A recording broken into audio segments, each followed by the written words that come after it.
Mootummaa Itoophiyaa meenarra geessa osoo laaltee gartuu rakkoo suudii keessa xiyyaaraddaan kutuu kan keessuu kanneessa osoo jedhaa jirtu nabbiyya geggeessa warri suudii keessa siin taane bineensa kan halkanii guyyaa dhabanii qilleensa cinqamaa jiranii hidhaa suudii keessa wanni har'a ta'u borseenaaf galmeessa atis waan hojjetteen achi gubbaa teessa galatoomii hedduu galchite kaleessa har'a maddaan kuttee gaafii siif dhiheessa kunoo ni dhageessa lubbuu guyyaan bahu iyyaa walii labsaa yaa namni dhagahu iyyaa walii labsaa yaa namni dhagahu iyyaa walii labsaa yaa namni dhagahu kan ormaan dubbannu hambisila hambaa ati maa jalliftee barri kun ni darba mee kottuu ilaalii dhugaadhaaf soba gaafa sana garta rakkoo dhibbaa of gaafatta maaliif jira aangoo gubbaa suudiin daangaa dartee alana nu jibbaa hamba kan gargaaruun nurra goote dhiibbaa irra caalaan dubbii waa'ee bishaan abbaa summa sirii qabdi suudii minaa gabbaa onnee dhabnus dubbiin nu sossobti sombaa hidhaan suudii keessa ibidda ajabaa gubaan halkan guyyaa qullaa nama dhaabaa ijoollee sabiyyii dorganaadhaaf abbaa mootummaa Itoophiyaa meenarra geessa osoo laaltee gartuu rakkoo suudii keessa xiyyaaraddaan kutuu kan keessuu kanneessa osoo jedhaa jirtu nabbiyya geggeessa warri suudii keessa siin taane bineensa kan halkanii guyyaa dhabanii qilleensa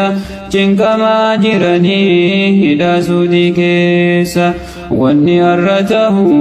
borseenaaf galmeessa atis waan hojjetteen achi gubbaa teessa galatoomii hedduu galchite kaleessa har'a maddaan kuttee gaafii siif dhiheessa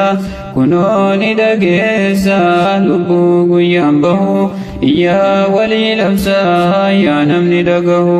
iyyaa walii labsaa yaa namni dhagahu iyyaa walii labsaa yaa namni dhagahu kan ormaan dubbannu hambisila hambaa ati maa jalliftee barri kun ni darba mee kottuu ilaalii dhugaadhaaf soba gaafa sana garta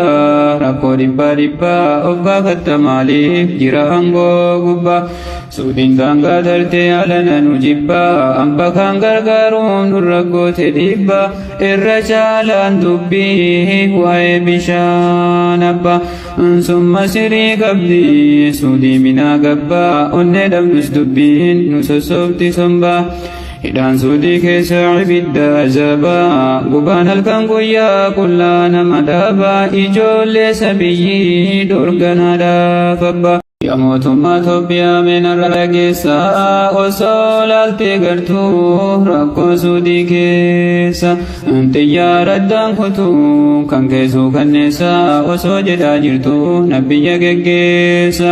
warri suudii keessa siin taane bineensa kan halkanii guyyaa dhabanii qilleensa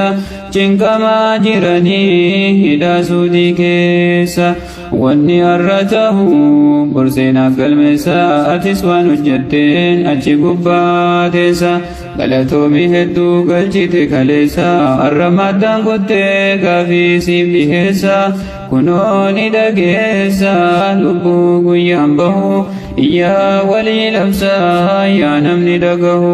iyyaa walii labsaa yaa namni dhagahu iyyaa walii labsaa yaa namni dhagahu